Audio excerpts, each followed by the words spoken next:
Hey guys! So, as some of you may know, Sea of Thieves NDA is supposed to be released on February 13th. That is the day that all the pioneers that are currently in the beta and the alpha are allowed to talk about their experiences, and all the gaming websites will be able to discuss everything they've learned in interviews with Rare over the past few weeks.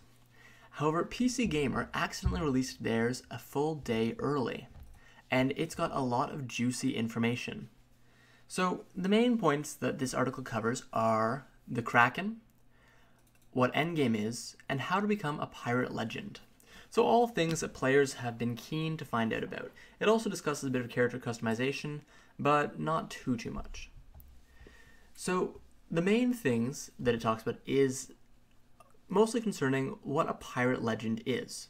So, since the debut of Sea of Thieves at E3, Rare has always talked about creating your own pirate legend, and for the most part players have been kind of confused about this, as there has been very little word about what being a pirate legend entails. Is it just being a pirate that has all the good stuff? Is it just a pirate that sank a lot of other ships?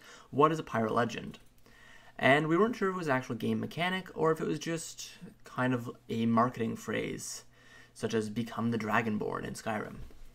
However, with this article, it turns out there is actually a clear way to become a pirate legend. So, pirate legend status is your overarching goal in Sea of Thieves. Rare has alluded to this before in one of the game's countless community videos. It's unlocked by building a reputation with the game's 3 trading companies, as well as proving yourself to other NPCs who will populate the game's world at launch.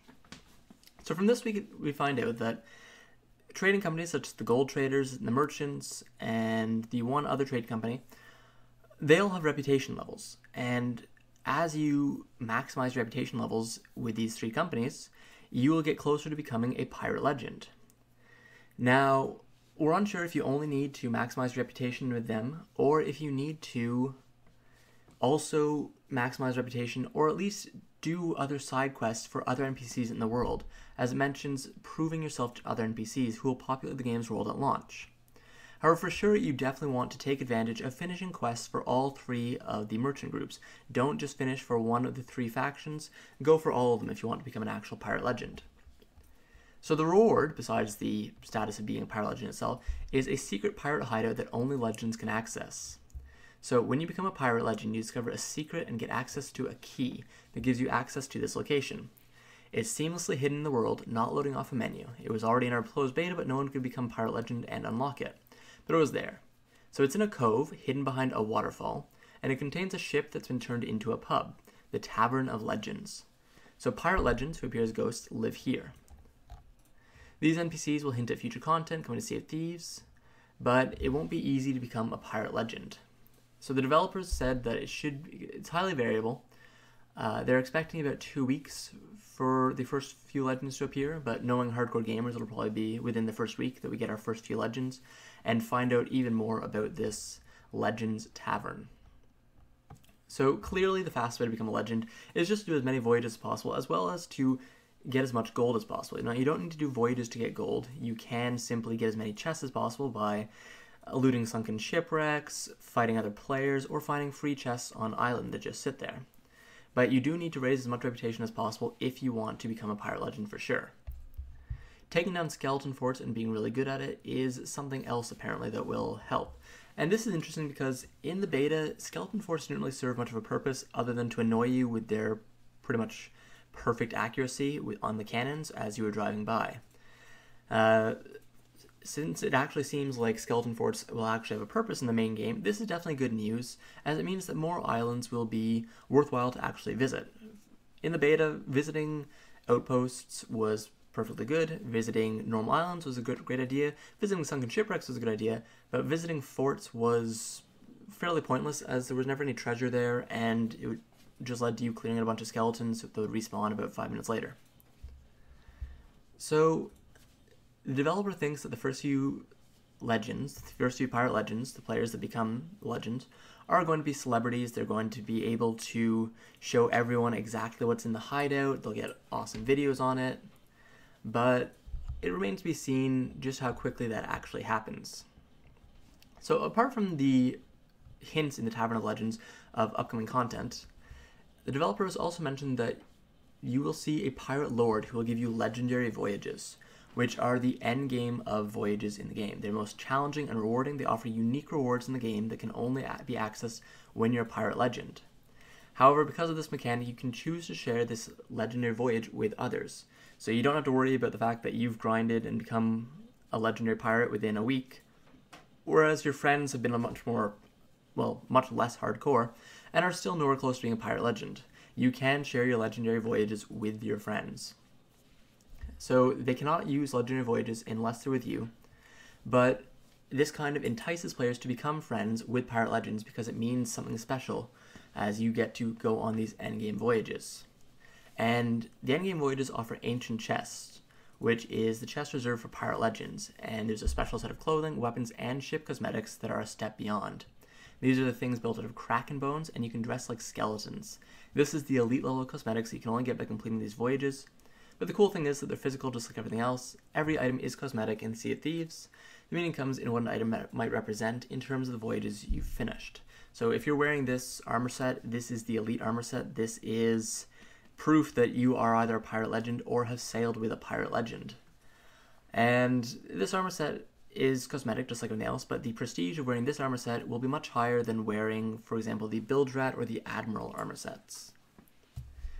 So, I wonder if it will really take 2 weeks for someone to reach pirate legend status, given how nothing seems to stay secret for long in games with an active community. It's not just an achievement for the players who put the hours in, though. It'll change the way other players see you in the world. You see a pirate legend in the world, you sneak aboard their ship, they've got the ancient chest that you can't get access to, and you steal from.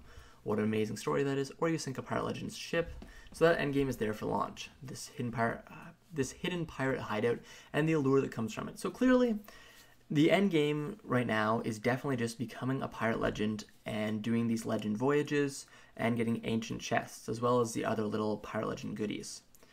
For most, you don't need to actually reach pirate legend status to participate in the end game, as you can either party up with one and sail the high seas to completing legend voyages, or you can try to hunt down legends and steal their ancient chests.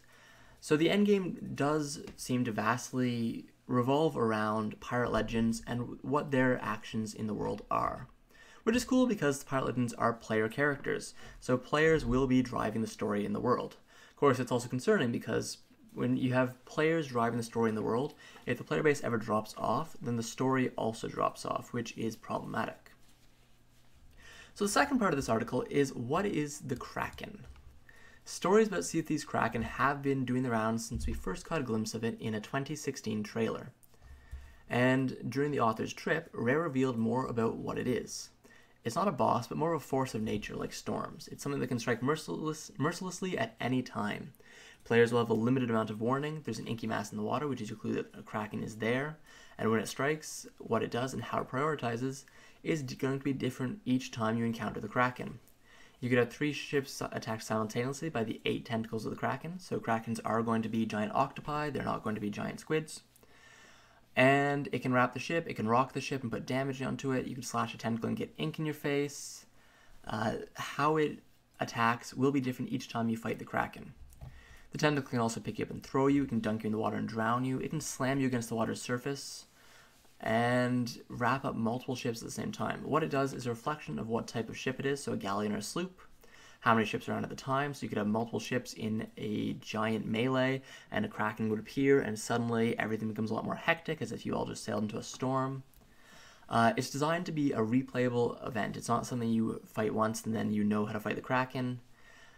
It's something that every time you fight it will be a little different, and each story you tell about the Kraken will be different. You could be the one that saves a bunch of ships from the Kraken by getting it to flee, or you could be the one who comes along afterwards and picks up the chests and loot sitting in the water after a Kraken finishes off a bunch of ships. It's going to play differently each time, and that's the main point. Unfortunately, the author did not get a very good look at the Kraken, didn't let him playtest it, but at least for now we know more about it. And finally, they discussed post-launch pirating. So what's going to happen after launch, and how is the game going to develop beyond just the Pirate Legend status? So, executive producer Joe Neate told the author about Pirate Legend status, building on the idea of the hideout, and talked about voyages. So in the first update, they're going to deliver us Pirate Legends, and the most engaged of our player base will get the ability to captain ships. So this is a very important line because gaining the ability to captain ships really implies that before you become a pirate legend, you will not have your own ship. Each ship will be randomized. So once you become a pirate legend, you'll gain the ability to captain your own ship and presumably customize your own ship, which means that a pirate legend's ship will be fairly distinct and obvious from any other ships, which means players will now have the choice, if they see a ship, to attack it because it's a pirate legend ship, or run away because it's a pirate legends ship, and presumably pirate legends are much stronger than other pirates. Presumably. Because there's no actual vertical progression in this game, it will all be about skill level, and eventually pirate legends will probably just be players that have done a lot of voyages, not necessarily the players that are best at ship-to-ship combat and PvP. You'll get the ability to captain and own ships from that hideout. So when you're out in the world, people will see you and know that you're a pirate legend. Players will start becoming the Blackbeards and Black Pearls of our pirate world. We always want to have new things our pirate legends can aspire to, but also new things for everyone to have and do.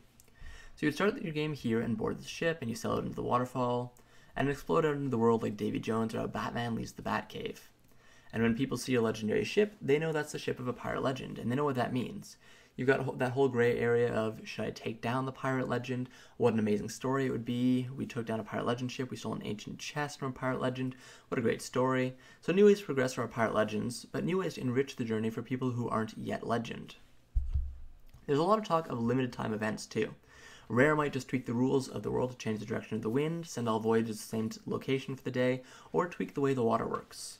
Rare has prototyped alliances too, and it's already happening organically in the game. They might just officially support it too. The types of quests will change as trading companies come and go. You've got 3 at launch, which focus on finding chests, combat challenges, and delivering animals from across the world. But Chapman also alludes to a 4th. Deciding what counted as enough content for launch was tough for Rare. That's been a real challenge because everything is additive, Chapman says. Everything complements each other. You want enough directed goals, but also enough emergent potential. You want enough things like skeleton forts, enough things like messages in bottles and lost artifacts and caves that take you off the beaten track. So narrowing it down to what will make people fall in love with it at launch, what's going to make people understand the core vision, that's tough. But beyond that, lots of potential to keep going. So this is a lot of what players have been asking for, ways to kind of have the player base come together, not necessarily to cooperate, but to all congregate in a similar place. With how huge the map is and how few ships are actually sailing on a server at the same time, even with the technology Rare has that allow you to kind of sail in and out of different servers as ships come and go from the various servers, there are still lots of concerns that the map will mostly be empty for large stretches of time, and you'll spend 10, 20, even 30 minutes to an hour just sailing the seas looking for a ship if you were looking for a fight. If Rare has days where they send all the ships to the same outpost or all the ships to the same island for voyages, then all of a sudden you have lots of ships congregating in the same area looking for treasure and either looking for a fight or looking to make an alliance against the other ships that might be looking for a fight. If you have 6 chests on board and you've got another ship nearby that also has a bunch of chests on board, you could choose to duke it out with that ship and try to get all 12 chests, or maybe lose your 6 chests in the process, or both ships could team up and fight off the other 3 ships that are coming in to do the voyage as well, and see them there and see that they have loot. Of course, you could also, during this alliance, have a player board the allied ship, steal the chests one by one, take them to your ship, and try to suddenly sail off with all the loot, breaking your alliance and stabbing your fellow pirates in the back.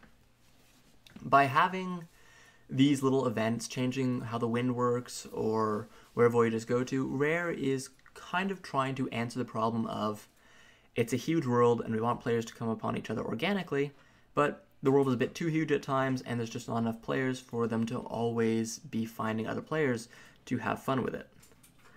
So it's going to be interesting to see how the game develops, especially from now to launch as we get more information. For now, this seems like some definite good points, but it is kind of worrying that the customization seems to be locked behind becoming a pirate legend. The Kraken definitely looks cool, and becoming a pirate legend seems cool, but before you become a pirate legend, you definitely want to be able to customize your own ship or customize your pirate beyond just buying outfits, And if you're unable to do that, that's a little worrying, especially for players that are less hardcore and just kind of want to sail the seas casually for an hour or two a night, or even just a few hours a week. Anyways, guys, that is the brand new article on PC Gamer. It got released a day early. I hope you enjoyed finding out more about Sea of Thieves, and tomorrow should be big for Sea of Thieves. We should be finding out lots of information tomorrow. But today is just a teaser, and I hope you enjoyed the video. Subscribe if you like it, and have a good one.